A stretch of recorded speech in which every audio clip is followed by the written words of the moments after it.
السلام عليكم ورحمه الله وبركاته. ازيكم عاملين ايه؟ يا رب كلكم تكونوا بخير. فيديو النهارده لاي بنوته صغننه او اي انسه لسه ما اتجوزتش. لو الدوره اتاخرت عليكي الفيديو ده ليكي قبل ما اخليك اسرح بيكي لبعيد وتقعدي تفكري يا ترى الدوره ما جاتش ليه. ولاني عارف ان في مصر الوطن العربي في كده مبدا غريب جدا ان البنت اللي ما اتجوزتش ما تروحش لدكتور نساء. انا مش عارف ليه المبدا ده غلط مليون في الميه، لازم تغيروه. لكن انا دوري ان انا اساعدك وانت في بيتك عن طريق فيديوهاتي ان اقول لك الحالات اللي ممكن تكون هي السبب في تاخر الدوره عندك. كل مره اقفشك تتفرجي على الفيديوهات بتاعتي تستفادي منها وما تعمليش لا لايك ولا سبسكرايب ولا تفعلي زر الجرس. حرام عليك، فيديني شويه، اعملي اي حاجه. يلا بينا. كالعاده تعالوا نفهم قبل ما نبدا في الموضوع. الدوره الشهريه بتحصل ازاي؟ المخ بتاعك كل شهر بيبعت للمبيض بتاعك هرمونات. الهرمونات دي بتوصل له رساله الى المبيض العظيم. المخ بيقول لك استعد وطلع لي احسن بويضات عندك، فاهم ولا لا؟ المبيض الغلبان يقول لهم حاضر يا فندم تحت امرك. يخش المخزن بتاعه يقعد يبص يمين ويبص شمال على كل البويضات وينقي احلى بويضات موجوده.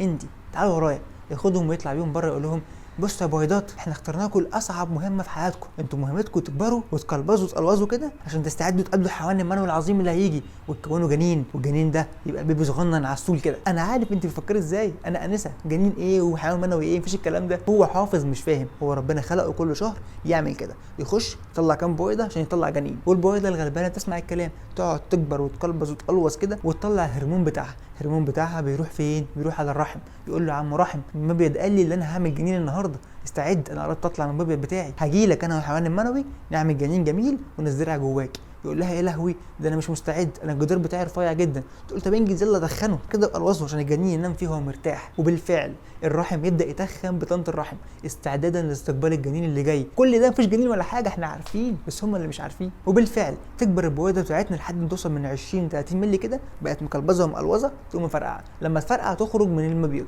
تبص يمين تبص شمال مش لاقي حيوان منوي، تصدم يا عيني، اتصدمت وتفضل ماشيه في قناه فالوب لحد الرحم هي مش لاقي حاجه، مش لاقي حيوان منوي يا عيني. تموت من الحسره وتنزل ويموت وراها كل الجدار اللي كان الرحم بناه.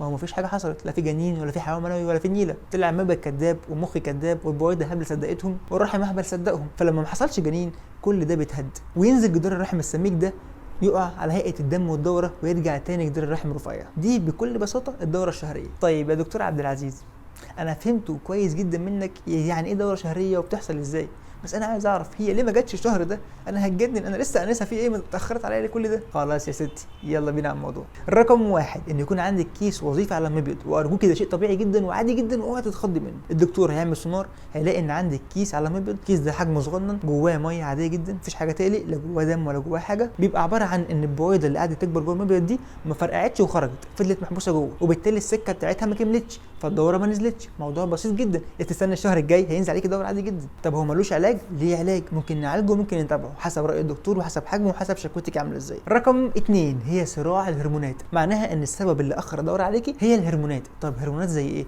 زي الغده الدرقيه. لو عندك مشكله في الغده الدرقيه ومش متظبطه معاكي، مهمله في الدواء شويتين، مش بتاخدي الدواء اصلا، ما بتكشفيش، ما تناقش الدكتور بتاعك، ايا كان بقى، لخبطه هرمونات الغده الدرقيه تؤدي الى لخبطه الدوره الشهريه. فارجوكي روحي للدكتور الغده بتاعك، ظبطي مع الدنيا، خدي دواكي بانتظام، ظبطي نسب التي 3 والتي 4 والتي اس اتش بتوعك، هتلاقي الموضوع بقى عادي جدا، الدوره تنتظم، ما عندكيش اي مشاكل. طب غير الغده الدرقيه، هرمون اللبن برضو لو عالي عندك ممكن يعمل لك لخبطه في الدوره الشهريه. لبن ايه يا عم وبتاع، انت مش عارف، مش لسه قايل لي ان انا انسه ومش مخلفه، اكيد ما برضعش يعني لبن ايه الراجل في ايه؟ عادي جدا ان هرمون اللبن ممكن يزيد في جسمك في حالات تانية غير حالات الرضاعه. هتلاقوا له فيديو مخصوص هنا او هنا اتفرجوا عليه، لكن اعرفي كويس انه مش شرط تكوني بترضعي عشان يعلى هرمون اللبن، عادي ممكن يعلى في حالات تانية كتير، اتفرجوا على الفيديو اللي قلنا عليه. الرقم 3 هو نوع من الانسات، يعني انا بجد بحسدكم، انا بجد مزبهل من اللي انتوا قدرتوا تحققوه.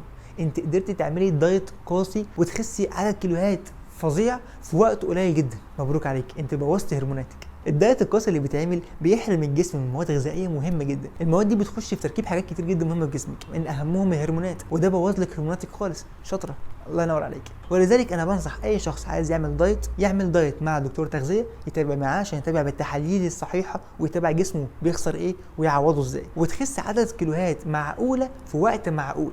بلاش شغل 50 كيلو في اسبوع، ما بيحصلش. مهما كان بقى فرح بنت خالتك زينب دي قدامه قد ايه وعايز تلحقي تطلعي موديل في الفرح، ما تبوظيش جسمك عشان تخفي الجناب اللي طالعه من الفستان. رقم 4 وهي ان المبيض عندك فيه تكيسات. موضوع التكيسات ده انا عارف ان هو موضوع صعب واكيد سمعتي عنه ان هو منتشر حبتين، هتلاقيني اعمل له فيديو في اعلانه اي هنا او هنا اتفرجي عليه. لكن باختصار لو وزنك زياده حبتين وبيطلع لك شعر في اماكن مش طبيعي يطلع فيها، احتمال كبير يبقى عندك تكيسات فعلا في المبيض، وهي اللي مخليه الدوره الشهريه ملخبطه شويتين، ممكن تلخبط ايام، ممكن تلخبط شهور. روحي للدكتور اكيد عنده الحل. رقم 5 واللي ان شاء الله ما يبقاش هو ده السبب اللي عندك، وهو ان مخزون المبيض عندك بدا ينفذ. النقطه دي تهمك اكتر لو انت عندك الموضوع ده منتشر في عيلتك، يعني خالتك، مامتك، عمتك، الستات في عيلتك بشكل عام معروف ان هم بيخشوا في سن اليأس بدري. العائلات دي تبقى معروفه، العائلات دي دايما بيحرصوا ان هم يتجوزوا بدري عشان يحاولوا يخلفوا بدري. فلو سنك في الثلاثينات وبدات تقطع معاك الدوره وعيلتك فيها تاريخ مرضي ان كلهم بيخشوا في سن اليأس بدري، روحي للدكتور بسرعه، اعملي هرمون مخزون المبيض، ممكن يكون ده فعلا السبب عندك. الرقم 6 والاخيره واللي بتمثل 95%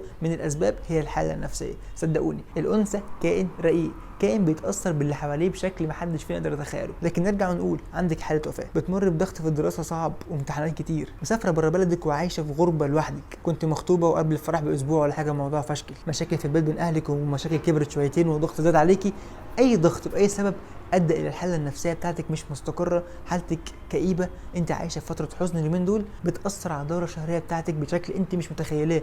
لما بنقول الكلام ده في العياده بحس ان الناس كده انت مش عارف التشخيص بقى، فتقول حالتي النفسيه وخلاص، صح؟ لا والله انتوا فعلا 90% منكم ان لم يكن كمان 95% بيبقى السبب عنده حاله نفسيه. حاولي دايما تسيطري على حالتك النفسيه، فكري ان الموضوع مهما كان صعب هيعدي، ولما الحاله النفسيه تتحسن 90% منكم الدوره تنتظم تاني. فلو كنت انسه وعندك تاخر في الدوره الشهريه، يا رب يكون الفيديو ده فادك. ولو حابه تساليني عن اي حاجه تانية، عندك التعليقات تحت او عندك الانستجرام والفيسبوك بتوعي هتلاقيهم في الوصف تحت برده. وعيب قوي تكوني كملتي لحد اخر الفيديو ومش عامله لايك ولا سبسكرايب ولا حتى تعليق تشجعيني بيه ولا فعلت زر الجرس. عيب يا اخي والله العظيم. سيبوني في التعليقات تحت وقولوا لي حابين اتكلم معاكم في موضوع ايه كمان، واشوفكم ان شاء الله في الفيديو الجاي.